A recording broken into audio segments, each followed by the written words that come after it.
Epístola a Diogneto. Capítulo 1. Como veo, muy excelente Diogneto, que tienes gran interés en comprender la religión de los cristianos, y que tus preguntas, respecto a los mismos, son hechas de modo preciso y cuidadoso, sobre el Dios en quien confían y cómo le adoran, y que no tienen en consideración el mundo y desprecian la muerte, y no hacen el menor caso de los que son tenidos por dioses por los griegos, ni observan la superstición de los judíos, sobre la naturaleza del afecto que se tienen los unos por los otros, y sobre por qué este nuevo interés ha surgido en las vidas de los hombres ahora y no antes, son hechas de modo preciso y cuidadoso. Te doy el parabién por tal celo, y pido a Dios que nos proporciona tanto el hablar como el oír, que a mí me sea concedido el hablar de tal forma que tú puedas ser hecho mejor por el oír, y a ti que puedas escuchar de modo que el que habla no se vea decepcionado. Capítulo 2. Así pues, despréndete de todas las opiniones preconcebidas que ocupan tu mente, y descarta el hábito que te extravía, y pasa a ser un nuevo hombre, por así decirlo, desde el principio, como uno que escucha una historia nueva, tal como tú has dicho de ti mismo. Mira no solo con tus ojos, sino con tu intelecto también, de qué sustancia o de qué forma resultan ser estos a quienes llamáis dioses, y a los que consideráis como tales. ¿No es uno de ellos de piedra, como la que hollamos bajo los pies, y otro de bronce, no mejor que las vasijas que se forjan para ser usadas, y otro de madera, que ya empieza a ser presa de la carcoma, y otro de plata, que necesita que alguien lo guarde para que no lo roben, y otro de hierro, corroído por la herrumbre, y otro de arcilla, material no mejor que el que se utiliza para cubrir los servicios menos honrosos. ¿No son de materia perecedera? ¿No están forjados con hierro y fuego? ¿No hizo uno el escultor, y otro el fundidor de bronce, y otro el platero, y el alfarero otro? Antes de darles esta forma a la destreza de estos varios artesanos, ¿no le habría sido posible a cada uno de ellos cambiarles la forma y hacer que resultaran utensilios diversos? ¿No sería posible que las que ahora son vasijas hechas del mismo material, puestas en las manos de los mismos artífices, llegaran a ser como ellos? ¿No podrían estas cosas que ahora tú adoras ser hechas de nuevo vasijas como las demás, por medio de manos de hombre? ¿No son todos ellos sordos y ciegos? ¿No son sin alma, sin sentido, sin movimiento? ¿No se corroen y pudren todos ellos? A estas cosas llamáis dioses, de ellas sois esclavos, y las adoráis, y acabáis siendo lo mismo que ellos. Y por ello aborrecéis a los cristianos, porque no consideran que éstos sean dioses. Porque ¿no los despreciáis mucho más vosotros, que en un momento dado les tenéis respeto y los adoráis? ¿No os mofáis de ellos y los insultáis en realidad, adorando a los que son de piedra y arcilla sin protegerlos, pero encerrando a los que son de plata y oro durante la noche, y poniendo guardas sobre ellos de día para impedir que os los roben? Y, por lo que se refiere a los honores que creéis que les ofrecéis, si son sensibles a ellos, más bien los castigáis con ello, en tanto que si son insensibles, les reprocháis al propiciarles con la sangre y sebo de las víctimas. Que se someta uno de vosotros a este tratamiento, y que sufra las cosas que se le hacen a él. Sí, ni un solo individuo se someterá de buen grado a un castigo así, puesto tiene sensibilidad y razón. Pero una piedra se somete, porque es insensible. Por tanto, desmentís su sensibilidad. Bien, podría decir mucho más respecto a que los cristianos no son esclavos de dioses así, pero, aunque alguno crea que lo que ya he dicho no es suficiente, me parece que no es necesario decir más. Capítulo 3. Después de esto, creo que tienes particular deseo de saber por qué los cristianos no practican la misma forma de culto a Dios que los judíos. Los judíos, pues, en cuanto se abstienen del modo de culto antes descrito, hacen bien exigiendo reverencia a un Dios del universo al considerarle como Señor. Pero en cuanto le ofrecen este culto con métodos similares a los ya descritos, están por completo en el error, porque en tanto que los griegos, al ofrecer estas cosas a imágenes insensibles y sordas, hacen una ostentación de necedad, los judíos, considerando que están ofreciéndolas a Dios, como si Él estuviera en necesidad de ellas, deberían en razón considerarlo locura, y no adoración religiosa. Porque el que hizo los cielos y la tierra, y todas las cosas que hay en ellos, y nos proporciona todo lo que necesitamos, no puede Él mismo necesitar ninguna de estas cosas que Él mismo proporciona a aquellos que se imaginan que están dándoselas a Él. Pero los que creen que le ofrecen sacrificios con sangre, sebo y holocaustos, y le honran con estos honores, me parece a mí que no son en nada distintos de los que muestran el mismo respeto hacia las imágenes sordas. Porque los de una clase creen apropiado hacer ofrendas a cosas incapaces de participar en el honor, y la otra clase a uno que no tiene necesidad de nada. Capítulo 4.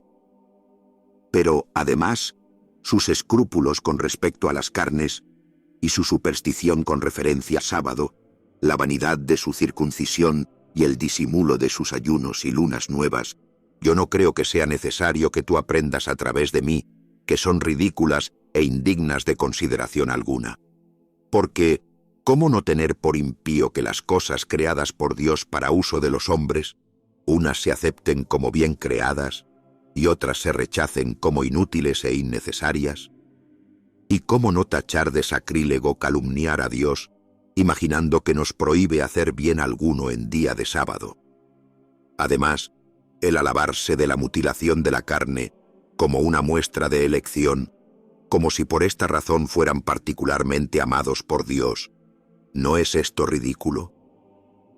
Y en cuanto a observar las estrellas y la luna, y guardar la observancia de meses y de días, y distinguir la ordenación de Dios y los cambios de las estaciones según sus propios impulsos, haciendo algunas festivas y otros períodos de luto y lamentación, ¿quién podría considerar esto como una exhibición de piedad y no mucho más de necedad? El que los cristianos tengan razón, por tanto, manteniéndose al margen de la insensatez y error común de los judíos, y de su excesiva meticulosidad y orgullo, considero que es algo en que ya estás suficientemente instruido.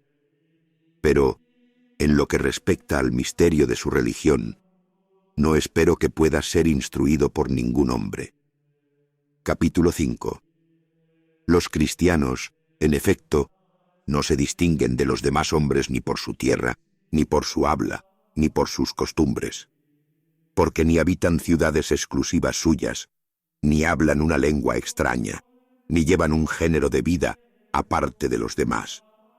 A verdad, esta doctrina no ha sido inventada gracias al talento y especulación de hombres curiosos, ni profesan, como otros hacen, una enseñanza humana, sino que, habitando ciudades griegas o bárbaras, según la suerte que a cada uno le cupo, y adaptándose en vestido, comida y demás género de vida a los usos y costumbres de cada país, dan muestras de un tenor peculiar de conducta admirable. Y, por confesión de todos, sorprendente, residen en sus propios países, pero solo como transeúntes.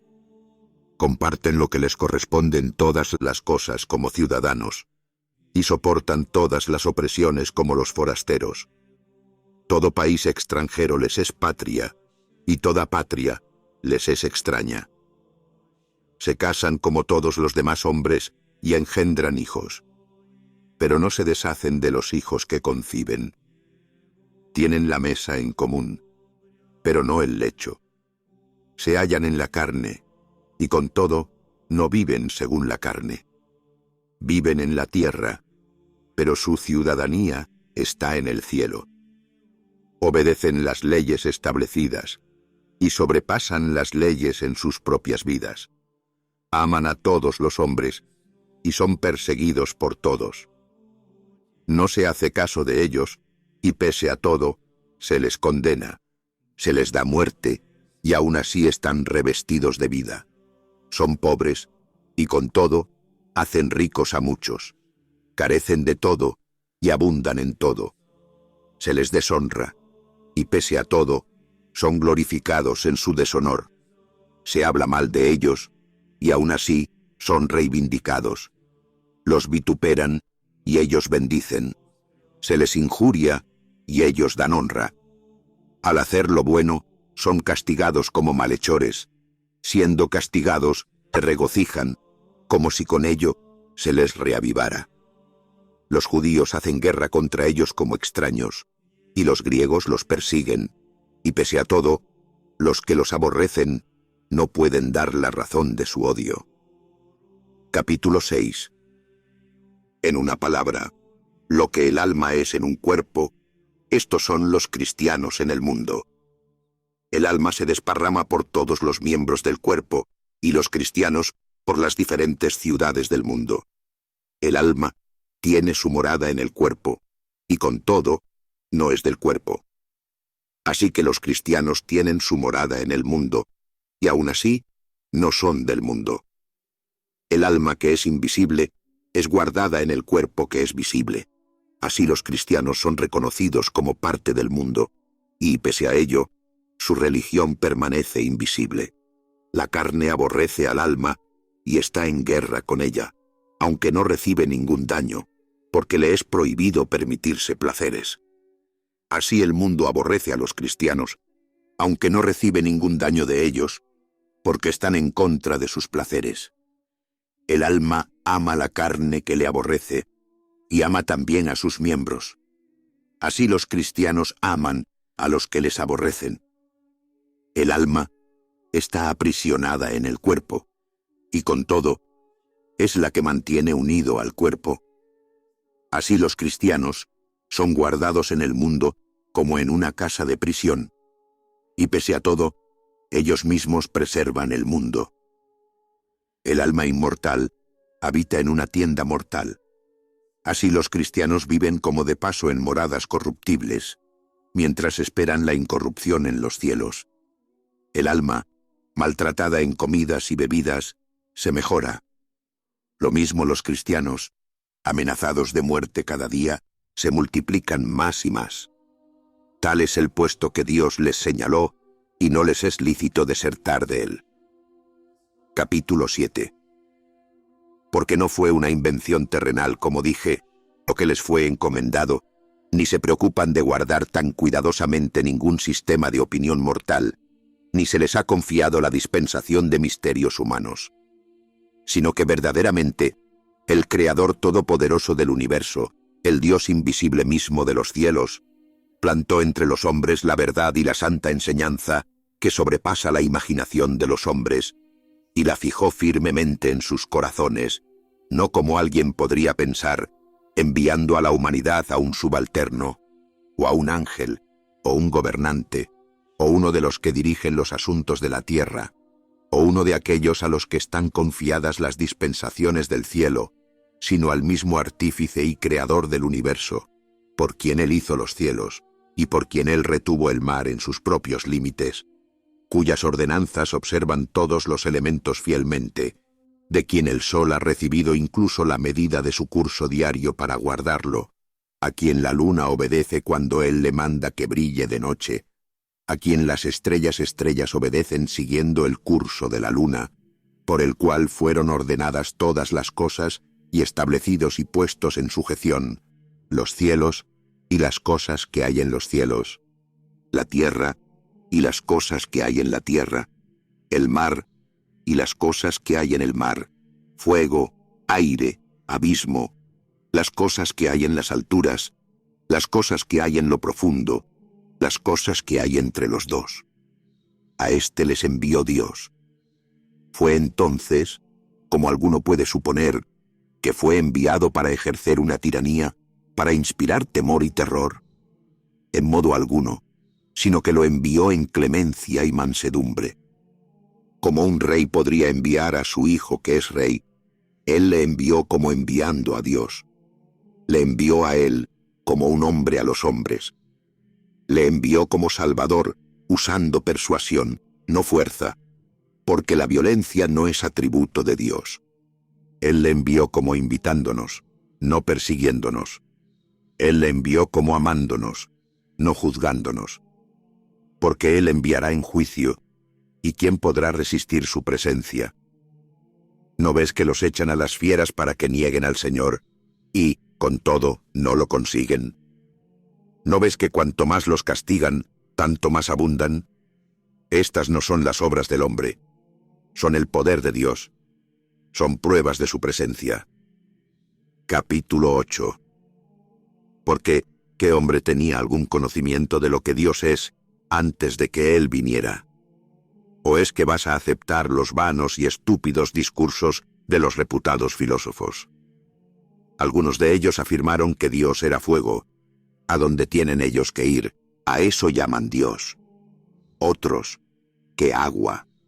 Otros, cualquiera de los elementos creados por el mismo Dios. Y no hay duda que, si alguna de estas proposiciones fuera aceptable, podría con la misma razón afirmarse de cada una de las demás criaturas que es Dios. Mas todo eso no pasa de monstruosidades y desvarío de hechiceros, y ningún hombre ha visto o reconocido a Dios, sino que Él se ha revelado a sí mismo. Y Él se reveló a sí mismo por fe, solo por la cual es dado el ver a Dios. Porque Dios, el Señor y Creador del universo, que hizo todas las cosas y las puso en orden, demostró no solo que era propicio al hombre, sino también paciente. Y así lo ha sido siempre. Lo es y lo será. Bondadoso, bueno, justo, verdadero. Y Él solo es bueno. Y habiendo concebido un plan grande e inefable, lo comunicó solo a su Hijo. Porque en tanto que Él había mantenido y guardado este plan sabio como un misterio, parecía descuidarnos y no tener interés en nosotros. Pero cuando Él lo reveló por medio de su amado Hijo, y manifestó el propósito que había preparado desde el principio, Él nos dio todos estos dones a la vez, participación en sus beneficios, y vista y entendimiento de misterios que ninguno de nosotros habría podido esperar. Capítulo 9. Sí, pues, cuando Dios lo tuvo todo dispuesto en sí mismo, juntamente con su Hijo, en el tiempo pasado permitió, según nuestro talante, que nos dejáramos llevar de nuestros desordenados impulsos, arrastrados por placeres y concupiscencias. Y no es en absoluto que Él se complaciera en nuestros pecados, sino que los soportaba. Ni es tampoco que Dios aprobara aquel tiempo de iniquidad, sino que estaba preparando el tiempo actual de justicia, a fin de que, convictos en aquel tiempo por nuestras propias obras de ser indignos de la vida, fuéramos hechos ahora dignos de ella por la clemencia de Dios. Y habiendo hecho patente que por nuestras propias fuerzas era imposible que entráramos en el reino de Dios, se nos otorgue ahora el entrar por la virtud de Dios. Y cuando nuestra maldad llegó a su colmo, y se puso totalmente de manifiesto, que la sola paga de ella que podíamos esperar era castigo y muerte. Venido el momento que Dios tenía predeterminado para mostrarnos en adelante su clemencia y poder, oh benignidad y amor excesivo de Dios, no nos aborreció, no nos arrojó de sí, no nos guardó resentimiento alguno, antes bien se mostró longánime, nos soportó. Él mismo, por pura misericordia, cargó sobre sí nuestros pecados. Él mismo entregó a su propio Hijo como rescate por nosotros, al santo por los pecadores, al inocente por los malvados, al justo por los injustos, al incorruptible por los corruptibles, al inmortal por los mortales. Porque, ¿qué otra cosa aparte de su justicia podía cubrir nuestros pecados? ¿En quién era posible que nosotros, impíos y libertinos, fuéramos justificados, salvo en el Hijo de Dios? Oh dulce intercambio, oh creación inescrutable, oh beneficios inesperados, que la iniquidad de muchos fuera escondida en un justo, y la justicia de uno justificara a muchos que eran inicuos. Así pues, habiéndonos Dios convencido en el tiempo pasado de la imposibilidad por parte de nuestra naturaleza de alcanzar la vida, y habiéndonos mostrado ahora al Salvador, que puede salvar aún lo imposible, quiso que tuviéramos fe en su bondad y le miráramos como a nuestro sustentador, Padre, Maestro, Consejero, Médico, inteligencia, luz, honor, gloria, fuerza, vida, y no andemos preocupados por el vestido y la comida. Capítulo 10. Si deseas poseer esta fe, has de recibir primero un conocimiento pleno del Padre. Porque Dios amó a los hombres, por amor a los cuales había hecho el mundo, a los cuales sometió todas las cosas que hay en la tierra, a los cuales dio razón y mente, a los cuales solamente permitió que levantaran los ojos al cielo, a quienes creó según su propia imagen, a quienes envió a su Hijo unigénito, a quienes Él prometió el reino que hay en el cielo, y lo dará a los que le hayan amado. Y cuando hayas conseguido este pleno conocimiento, ¿de qué gozo piensas que serás llenado? ¿O cómo amarás a aquel que te amó a ti antes? Y amándole serás un imitador de su bondad. Y no te maravilles de que el hombre pueda llegar a ser imitador de Dios. Queriéndolo Dios, el hombre puede. Porque la felicidad no consiste en enseñorearse del prójimo, ni en desear tener más que el débil, ni en poseer riqueza y usar fuerza sobre los inferiores. Ni puede nadie imitar a Dios haciendo estas cosas. Sí, estas cosas se hallan fuera de su majestad, pero todo el que toma sobre sí la carga de su prójimo, todo el que desea beneficiar a uno que es peor en algo en lo cual él es superior, todo el que provee a los que tienen necesidad las posesiones que ha recibido de Dios, pasa a ser un Dios para aquellos que lo reciben de Él, es un imitador de Dios. Luego, aunque tú estás colocado en la tierra, verás que Dios reside en el cielo. Entonces empezarás a declarar los misterios de Dios. Entonces amarás y admirarás a los que son castigados, porque no quieren negar a Dios. Entonces condenarás el engaño y el error en el mundo. Cuando te des cuenta que la vida verdadera está en el cielo, cuando desprecies la muerte aparente que hay en la tierra, cuando temas la muerte real, que está reservada para aquellos que serán condenados al fuego eterno, que castigará hasta el fin a los que sean entregados al mismo. Entonces admirarás a los que soportan, por amor a la justicia, el fuego temporal, y los tendrás por bienaventurados cuando veas que el fuego... Falta una porción de texto. Capítulo 11. Epílogo. Mis discursos no son extraños ni son perversas reflexiones, sino que, habiendo sido un discípulo de los apóstoles, me ofrecí como maestro de los gentiles, ministrando dignamente a aquellos que se presentan como discípulos de la verdad, las lecciones que han sido transmitidas. Porque el que ha sido enseñado rectamente y ha entrado en amistad con el Verbo, no busca aprender claramente las lecciones reveladas abiertamente por el Verbo a los discípulos, a quienes el Verbo se apareció y se las declaró, hablando con ellos de modo sencillo, no percibidas por los que no son creyentes, pero sí referidas por él a los discípulos a quienes consideró fieles y les enseñó los misterios del Padre. Por eso justamente Dios envió al Verbo, para que se manifestara al mundo. Verbo que, despreciado por el pueblo, predicado por los apóstoles, fue creído por los gentiles. Este Verbo, que era desde el principio, apareció ahora, y con todo, se probó que era antiguo, y es engendrado siempre de nuevo en los corazones de los santos. Este Verbo, digo, que es eterno, es el que hoy es contado como Hijo, a través del cual la Iglesia es enriquecida, y la gracia es desplegada y multiplicada entre los santos. Gracia que confiere entendimiento, que revela misterios, que anuncia sazones, que se regocija sobre los fieles, que es concedida a los que la buscan, a aquellos por los cuales no son quebrantadas las promesas de la fe, ni son sobrepasados los límites de los padres. Luego se proclama el temor de la ley, y la gracia de los profetas es reconocida, y la fe de los evangelios es establecida, y es preservada la tradición de los apóstoles, y exulta el gozo de la Iglesia. Si tú no contristas esta gracia, entenderás los discursos que el Verbo pone en la boca de aquellos que desea cuando Él quiere.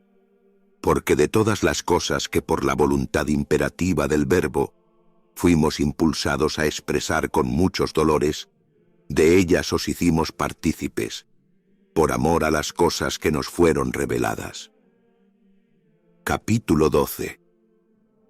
Si con empeño las atendiereis y escucharéis, sabréis qué bienes procura Dios a quienes lealmente le aman, cómo se convierten en un paraíso de deleites, produciendo en sí mismos un árbol fértil y frondoso, adornados de toda variedad de frutos.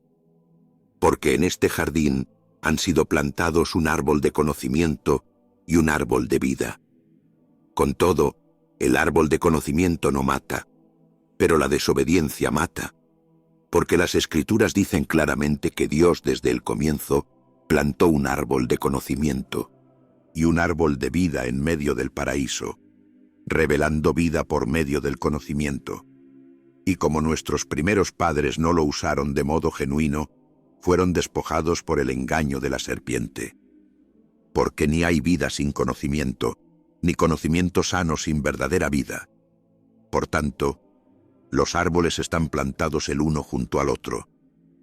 Comprendiendo el apóstol este sentido y reprendiendo la ciencia que se ejercita sin el mandamiento de la verdad en orden a la vida, dice: el conocimiento envanece, pero el amor edifica.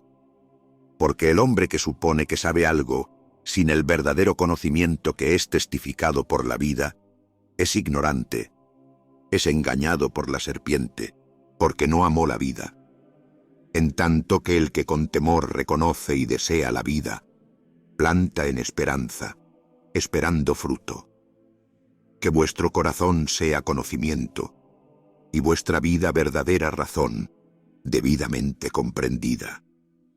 Por lo que si te allegas al árbol y tomas el fruto, recogerás la cosecha que Dios espera, que ninguna serpiente toca, ni engaño infecta, ni Eva es entonces corrompida, sino que es creída como una virgen, y la salvación es establecida, y los apóstoles son llenados de entendimiento, y la Pascua del Señor prospera, y las congregaciones son juntadas, y todas las cosas son puestas en orden. Y como Él enseña a los santos, el Verbo se alegra, por medio del cual el Padre es glorificado, a quien sea la gloria para siempre jamás. Amén.